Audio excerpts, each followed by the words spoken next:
time to take questions? Oh, yeah, feel free to Does ask any anybody have any questions. questions? Or if you want to look at any of the older ads. Yes, in the back. The early ads that had the philosophical quotes. Yes. Seemed like a lot of text. Any idea how successful it is? I really have no idea, other than that we're here today. That's all I can say. I noticed a lot of them have a series of chevrons. What was that? Yeah, let me go back to that now. Okay. So what you see down here is, originally they had like a little small map telling you how to get to Reston. Reston was way out in the boonies if you were in Washington, D.C. And the easiest way to get there was to go out to Tyson's, and then up Route 7, which was only 2 lanes at the time, and turn at, what is it, Route 202, or, yeah, 606. And then you would find the information center and Lake Ann. So what they did is they kind of streamlined it, and so, it says Beltway to Tyson's Corner to Route 7, just really simplified it. So, and then you eventually get to Reston. And the ads always had the same 417 number to call if you had any information.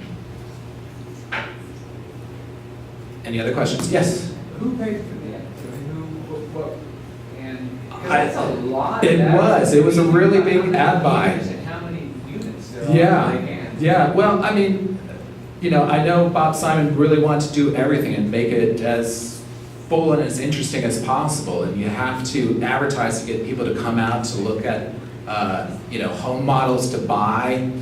But I really don't have an answer for that. I have tried getting in touch with some of the early folks to ask them what their knowledge was, but nobody could give me a concrete answer why, so many ads were produced and why so specific on different things. Instead of being very general and just say, we have homes for sale, I think, Bob and others wanted to make Reston unique and appeal to intelligent people and those looking for something different than the usual. Yes? Have you tried to talk to Chuck Beach? Yeah. He's there. Oh, hi, Chuck. Oh, yeah. Hi, Chuck. Tell us, what do you know? So obviously, Pound Gum Corporation was running the ads. The developer was running the ads. And as many of you who have heard me speak before, when I got my sales manual in 1964, there was nothing in it about houses. And this goes right along with the same theme. It wasn't about houses. It was about creating a community where you would come out and find a house to live in. It wasn't about advertising specifically for houses. Now, I don't know which came first, the chicken or the egg, but as you run through this, you see these kinds of ads. And by the way, Marvin Durston was the advertiser for all the real estate companies. Anybody that was a developer, a home builder, he was it. He was the guy that you went to. He's the one that ran all the ads. As you were saying, he established the sort of ads that distinguished your community from everyone else.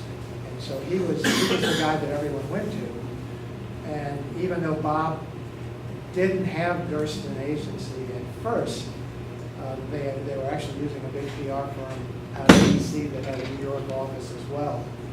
Ultimately, the pitch came back and they went to Durston. After golf took over, the advertising actually went to New York, and the golf advertising people took over. So those new ads that you saw were actually being run by golf's advertising agency. Oh, okay. Which became a little bit crazy because trying to deal with them who were doing these massive buys Oh, yeah. for golf and all these, and they were representing huge companies, and golf just said, well, this is one of our companies, so you've got to do the ads for them as well. So a lot of what happened in the change in the ads started being fed from the public relations department and those of us in the marketing department in Reston to this ad agency in New York, who changed the format of how the ads were being run. We had a very difficult time, as as all of you know, selling houses in the beginning. And part of the reason we had a very difficult time selling houses in the beginning is that it was all very different. The community was different, that's one thing. The planning was different, which was great, and we could talk about that. And the setting was beautiful. We were at the end of nowhere, as everybody knows. So it was really hard to advertise specific housing because the specific housing we were trying to sell was not the type of typical housing that people were used to seeing. So when people would come out, the funny story is when we were up in the little ranch house on the hill, if you saw somebody pull up in a Subaru or a Volvo and they got out wearing Birkenstocks, we would fight that line because they were the ones that would respond to the kind of advertising that you see being run here. And many of you here responded to that kind of advertising because it was very intellectual. It was very, you had to be a believer to come out and buy because we were asking you to buy into something that no one was sure was going to work. It was very different than anything else. So you had to intellectually understand that you were part of an experiment. Bottom line, you were part of an experiment. Then when you came out, unless you were really an architect or a planner or somebody like that, it was very difficult for you to relate to what the housing was that we had here, because it was not like housing anyplace else. And that was, it wasn't deliberate, but what was deliberate was the commitment to art and interesting design. Architecture that no one had seen before, architecture that was interesting, so that the community itself would start with that base, the idea that not only was it different in terms of concept and design, but it was a different way to live, and we're going to show you housing that's like no other housing you've ever seen before. And unfortunately, there was a problem, along with lots of other problems that we had just because of the massive infrastructure that was needed, and Bob continually needed to go find more and more and more money. And it was just, it took somebody like golf and then ultimately mobile after golf to have the resources to pull this off, because somebody like Bob, who was a wealthy person, was not a wealthy person in regards to having $35 million of debt on a property in 1967. If you think about it, $35 million of debt in 1967. That is an incredible number. So, this was all of this was about setting up Reston and talking about why Reston is a cool place, a different place, an interesting place, and very little emphasis. You did very, very little emphasis on housing. When golf came in, the idea was to stick with the concept of Reston, and you saw how the ads were run, sticking to the concept of Reston as being a different place with different ideas, but changing the housing types. Yeah. You see the Colonial up in the upper right-hand corner. That never would have been a house that Bob would have wanted to see in an ad. Right? We all know that. Forest Edge is the houses down in the lower left-hand corner. That was the first project that was built by Golf Reston that was designed under the new golf regime. A fellow by the name, believe it or not, Robert Frost, was the architect for Forest Edge.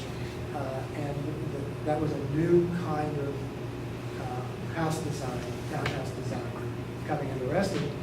It was contemporary, but it was also more traditional in terms of its lines, with the sloped roof and the way the window placements were and so forth. So all of this is very much like the way Reston played out, the way it was conceived, and the way the ads went along with it and said, this is what we are, and this is who we are, and then ultimately changing into a more hard sell towards product, which became a product more what the market was used to seeing. So it was, without changing the concept of Reston being a different place to live and a different way to live, the idea was to change the concept of what you could find to buy here and make it a broader concept. But it really is interesting going back. I honestly don't remember any of those early ads. Those were all running at the time when we were up here trying to sell houses. But there also were harder sell ads that went into the real estate sections. Yeah. A lot of this didn't even go into the real estate sections. These ads were being run in the metro section or in the section where. Yeah, I was just gonna say that, because there were Style developer section. ads happening at the time too. There were smaller ads, toting this neighborhood, or, Correct. whether it was Ryland Homes or some of the other. Yeah, that came a little later. Yeah. We started selling lots to developers that were building more contemporary, more traditional houses like Ryan and Ryland and folks like that never would have been in here initially. But these ads were running in the style section. They weren't running in the real estate section. And in the women's section and other places in the paper. So we still had real estate ads, and they were in the real estate section because honestly, the only way that anybody knew how to bring people to the community at the time was to run ads in the real estate section. Because people looking for a house bought the Washington Times, or bought the Washington Post, they opened the real estate section. So you had to be in the real estate section. It wasn't even a choice. But these were ads that talked about the concept of Reston, and they weren't run in the traditional real estate section. Yeah, there was one of the ads.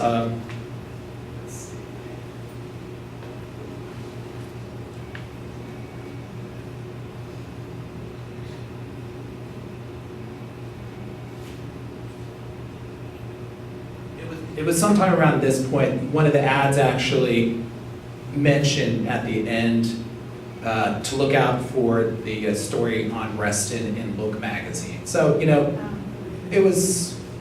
they were thinking too, the bigger picture nationally, getting attention, aside from just the local ads themselves. Any other questions? Yes, That hi. was terrific insight from Chuck there, thank you. And I'm wondering why the hell you ever came to work for a crazy outfit like Simon. I mean, you had some growing family and you couldn't afford it. Well, it's a good question, and I came right out of college, so this was my first job. So, and it paid well compared to my peers. I made, let's see, I was making $7,200 a year right out of college in 1964. And I remember my aunt saying, I've been a school teacher for blah, blah, blah, how many years? I don't make that much money. So that explains it, you got paid well. Yeah, and I started in the real estate business very early. I got involved in the real estate business when I was very young. When I was 18, it was kind of a fluke situation.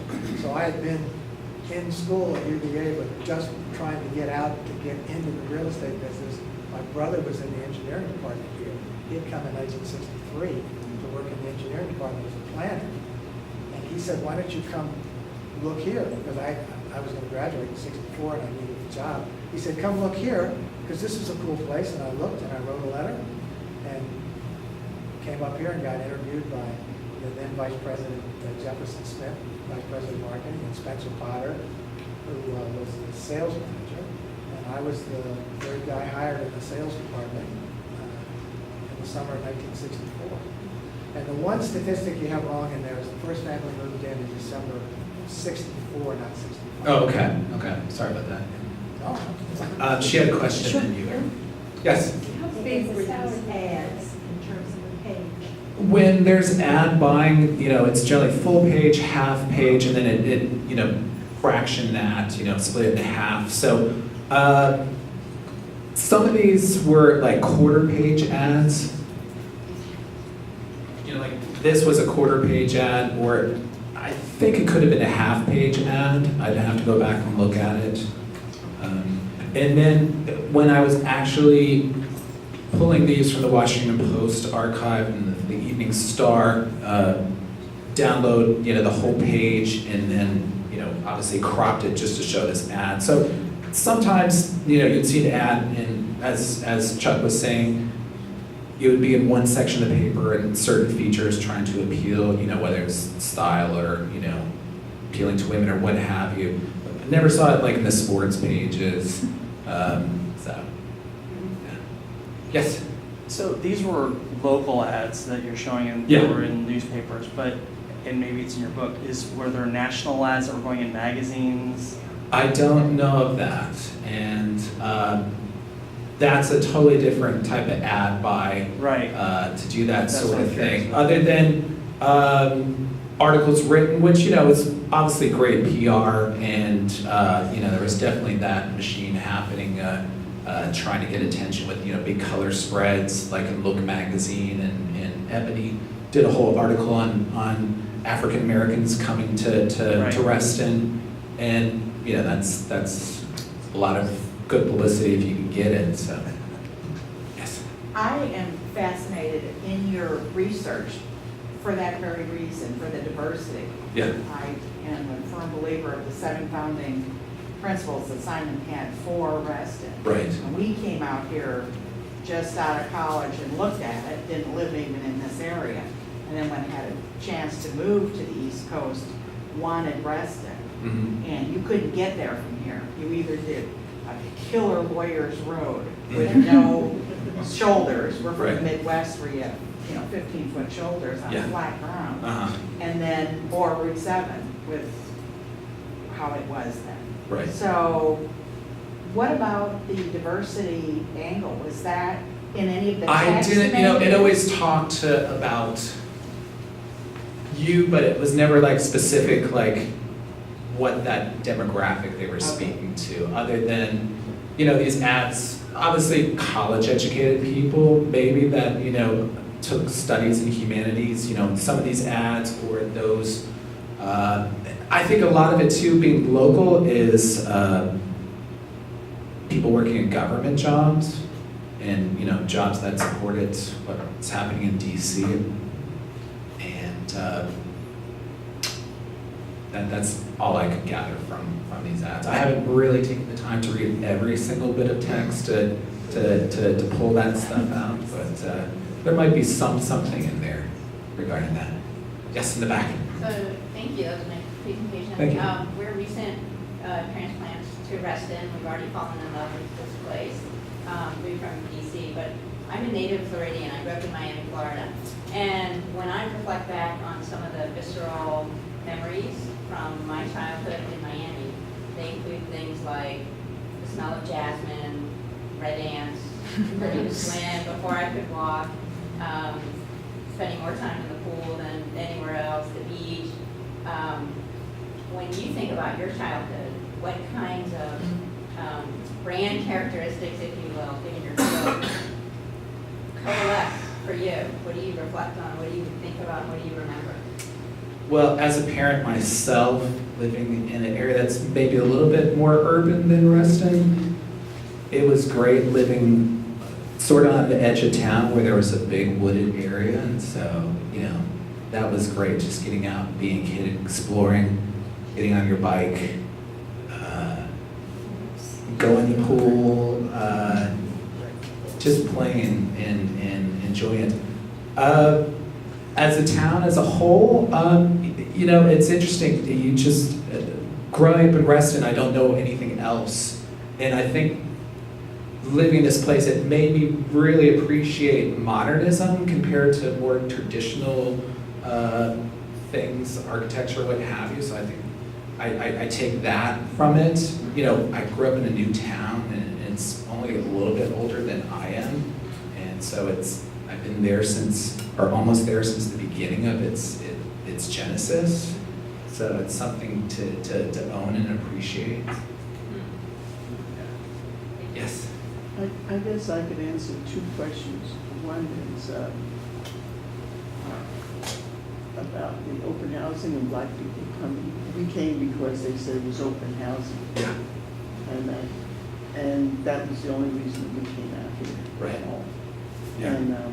And there were a number of like-minded people like us. Mm-hmm. Now, as far as his life, his parents probably wouldn't admit it, but most of the people who came in at about the same time as you came, we were very neglectful parents.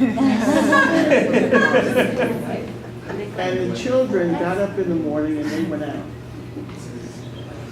And they came home when they were hungry. Yeah. And we fed them and they went out. When the porch light came And on. then they came back. And it wasn't just one or two neglectful parents. It was the entire community filled with these people. And so the children went to places that our son, who has chosen to live in Reston as well now, and is not quite a senior citizen, but he's close to it. He felt that that was like the ideal childhood. He got up and he went to Snake Den, whatever the hell. Yes. Sure. And he ice skated on a lake, which probably he shouldn't have ice skated on. And he got on his bicycle and he went, and the only time I saw him was hungry and then he was gone. And I think that that's how their friends came to live, and I think that's why some of them have chosen to return, because they like that freedom. And the kids, as a group, turned out okay. Yeah. One other point, And they live to today. when I emailed the son of Martin Gersten, he told me that his parents, who were Jewish, they were very heavily involved in the civil rights movement in the DC area. And it's a nice connection to Robert Simon, who, envisioned an open community. And he said when Dr. King was assassinated and they had his funeral, Andrew Young called him up and said, "Marvin, we need some more white people here. Will you come down for the funeral?" And he went right away and attended the funeral service for Dr. King. Yes? I moved to Reston for 2 reasons. I was widowed, and I had 2 teenagers and one that was still in elementary school. And I remember clearly, I moved here in June of 72. They were supposed to go to high school. That never happened, but they went to high school in Herndon. Right. And one who was in elementary school went to high school down in Oaktown. So they never did get advantage of the high school. But I was single, and I wanted my kids where I felt I could go to work, and that they would be in an area, in a neighborhood, they'd be safe. Mm-hmm. And I wanted to live in an integrated neighborhood.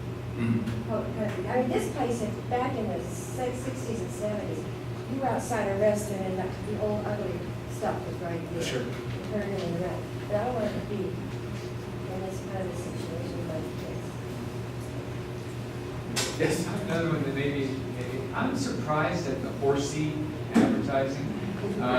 What particular, the later 70s stuff with the work? I mean, I've got about 20 years association with Reston, and I don't associate Reston with the sort of Millburg setting or anything like that. And I don't know whether that was a cultural thing at the time. Oh, you're talking about horses? Yeah. Or, I thought you meant like horsey, like it was kind of hokey. Okay, sorry. No, horsey, Yeah, okay. And that just strikes me as not the Reston image, but maybe I'm getting my Well, words wrong. Okay, so there's 7 village centers, and each one was to have a theme. Yeah. So Hunter's Woods was this equestrian theme, to have bridle trails and a horse stable. And, if you drive around the Hunter's Woods area, it's all the themed streets, whether it's steeplechase or Appaloosa or, yes. So it's a themed idea. And the construction of the Hunter's Woods Village Center was kind of modeled on an English village. Whereas with Lake Ann, it's more of like, the continent with a plaza and more Italian influence to it. So I hope that answers your question. There's one other thing about that. Yes. This was the heart of the Fairfax Hunt. In fact, Hunt Club Road was where the clubhouse was for the Fairfax Hunt. And they actually fox hunted when Reston was started. There was still fox hunting going on. And up where Wheelie Avenue, where the big park is there, Wheelie Avenue, steeplechase was actually held there in 1963, 64, 65, before it moved all the way out to the plains, which became, and Alactus went up to Loudoun County first, and then now they're part of it. They used to have it, they used to have it over, where the soccer fields are. Oh, yeah. Like Yeah, they had over the steeplechases over there across Right. from, And, Baron Cameron. and there's a reason that there's a subdivision called the Polo Fields, because they played polo here in Reston in the early days. And on the grounds over there, on the other side of Reston Parkway, which is now called Polo Fields subdivision, but Right. that's where the polo fields were, and Reston actually had a polo team at one time. Yeah, I mean, it's a lot of that country club ambiance that trying to draw people in. It's like, the urbanity meets the country, and so, with golf and sailing, tennis, and horses, that was all part of the appeal of it. Yes, Caroline? I was just like, how did you find all of these? Were you literally going day by day, page by page for every newspaper? Well, the nice thing about the online archives, you can type in search words. So it's all been scanned, OCR, whatever it is. And so it made it really easy, but you have to put in certain parameters. I was looking through a lot of stuff. Chris, was this the George Mason archives? No, this is I got a library membership or subscription or card to the DC Public Libraries, and on that they have a lot of historical stuff, including the Washington Post, the Washington Evening Star, other defunct newspapers, photo collections of that sort. So that's, as I mentioned, I was trying to find information on my mother's side. They have been several generations in DC, and just another interest of mine is family genealogy. And so when I was doing it, it's like, let's see what's there on Reston. But then I just started mainly looking for articles, and then that's when I started seeing ads, and I was just like, ads. But then I started finding some of these ones that I'm like, these are really kind of interesting, and there's something to it. It does tell a story. Again, like as you introduce things, it's like in the first chapter of an autobiography, because it's not like somebody writing a book about something that's not there or talking about somebody else. This is what Reston wanted to be, and this is where it was at the time. This is where the steps that were being made to develop it. Yeah. Yes? I'd be interested in going back to the crowd scene again. Oh, yeah. Is it a diverse group, or, I couldn't tell. It's in the 70s, yes. Well, this ad is interesting because it has the names of all the people and what they were doing at the time. So there's men and women, there's white people, there's a few African Americans, and I wish I could read all the information that says down there below, but and if you want to, again, if you want to look closer at the book that's over on that table, that might shed a little bit more light on that. Yeah. Any questions or thoughts, experiences? Well, thank you so much. Thank you very much.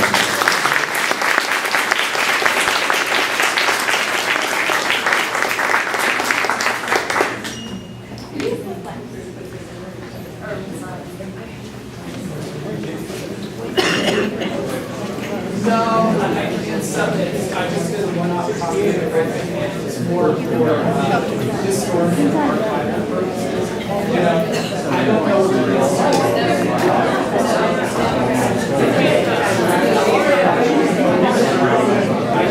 This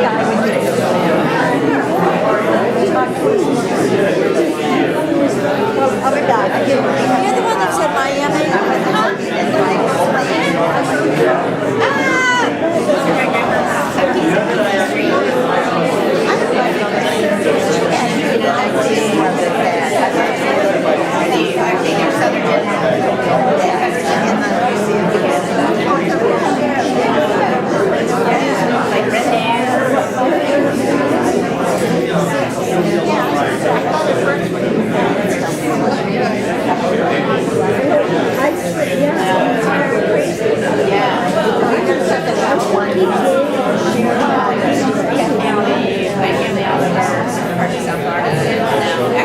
any, if I get to any